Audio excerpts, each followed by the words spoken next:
हं. आता येणाऱ्या सोलापूर महानगरपालिकेच्या निवडणुकांचा मार्ग मोकळा असून येणाऱ्या महत्वपूर्ण प्रभाग रचनेच्या चॅलेंजना जी लोक तोड देतील त्यांना आता जबर दणका बसणार आहे आणि या संदर्भाचा महत्वपूर्ण निर्णय सुप्रीम कोर्टानं सुनावलाय। काही वर्षांपासून खोळंबलेल्या स्थानिक स्वराज्य संस्थांच्या निवडणुकीसंदर्भातील महत्त्वाची माहिती समोर आली आहे।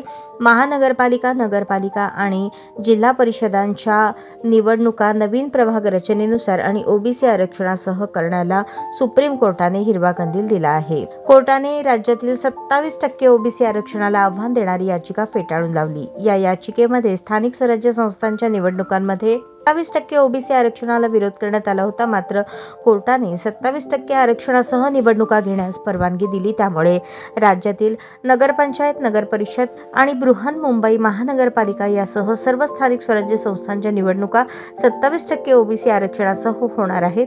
या निवडणुका नवीन प्रभाग रचनेनुसार होणार आहेत। दरम्यान स्थानिक स्वराज्य संस्थांच्या निवडणुका सप्टेंबर-ऑक्टोबर 2025 मध्ये होण्याची शक्यता आहे।